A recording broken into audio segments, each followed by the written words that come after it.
السلام علیکم۔ اب اجلاس کی کارروائی دوبارہ شروع کی جاتی ہے اور میں محترم محمد اشرف چمبا صاحب سے درخواست کروں گا کہ اپنی تقریر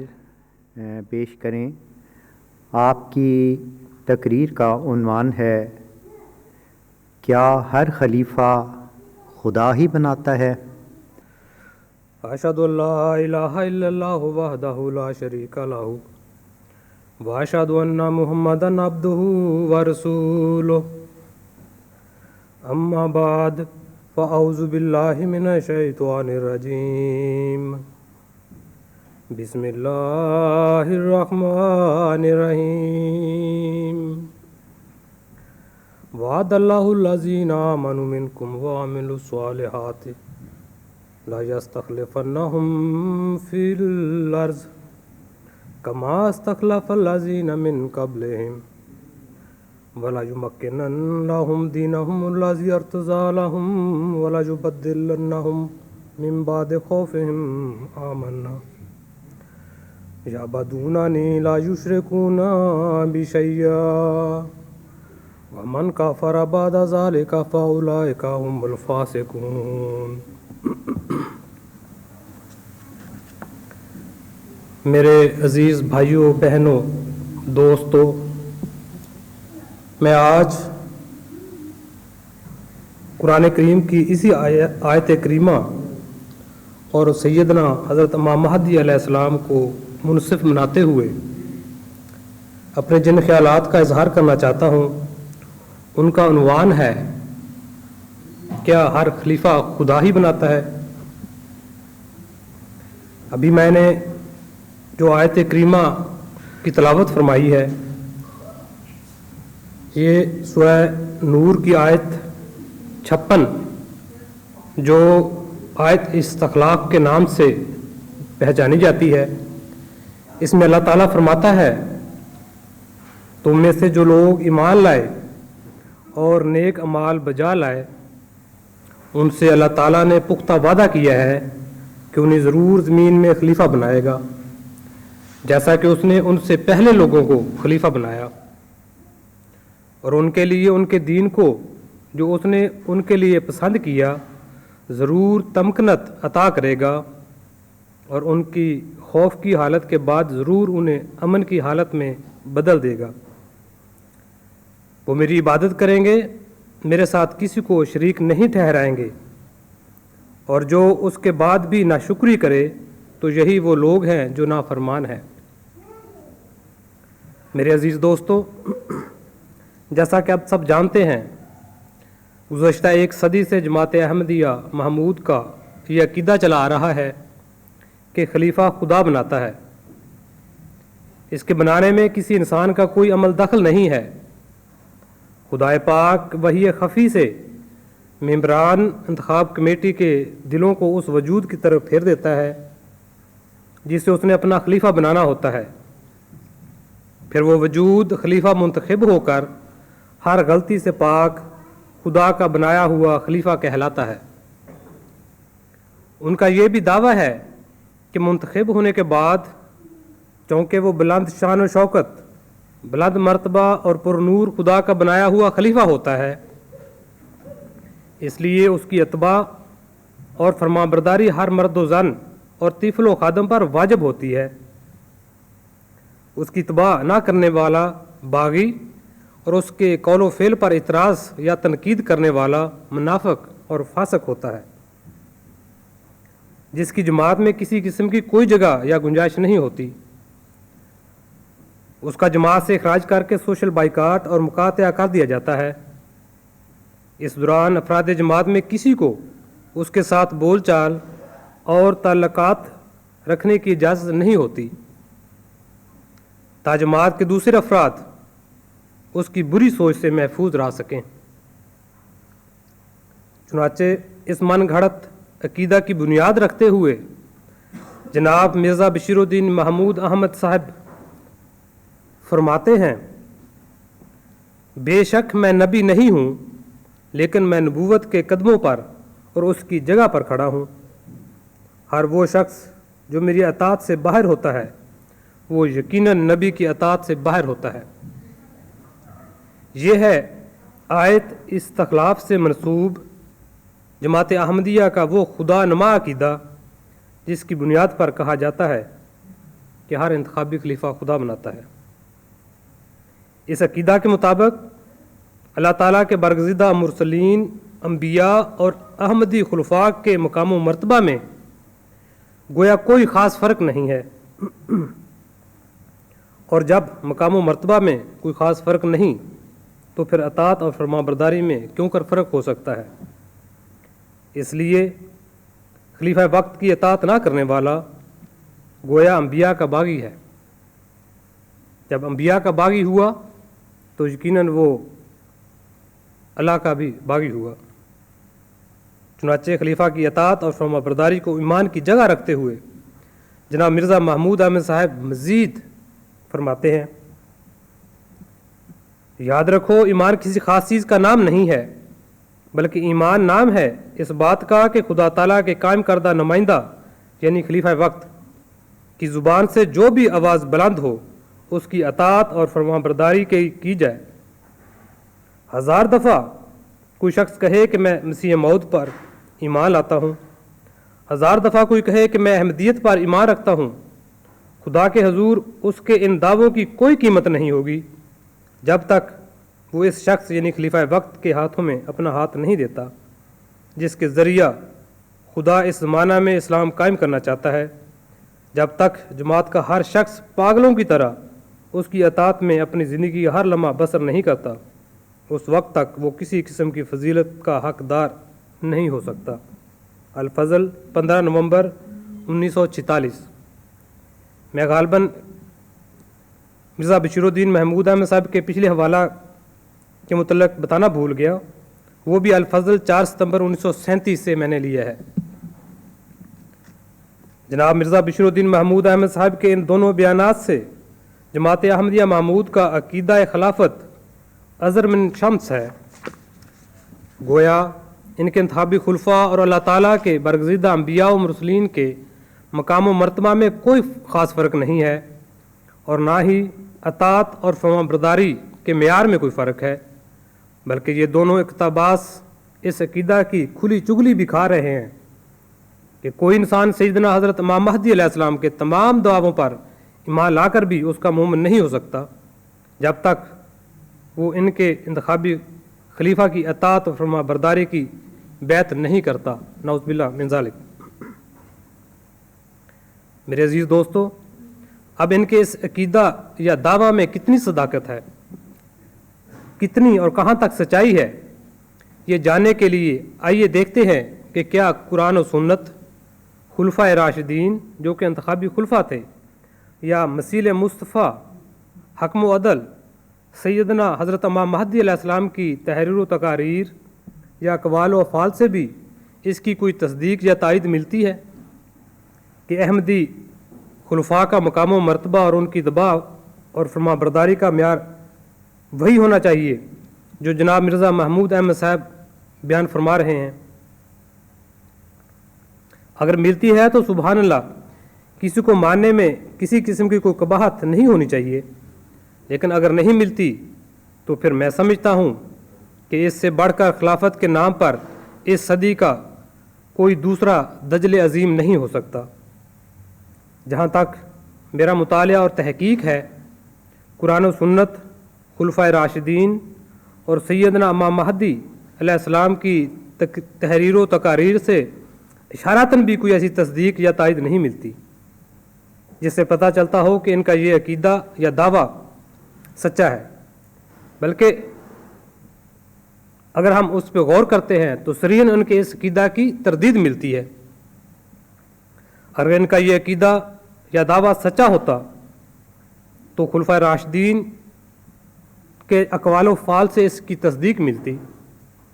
اس کی تائید ملتی،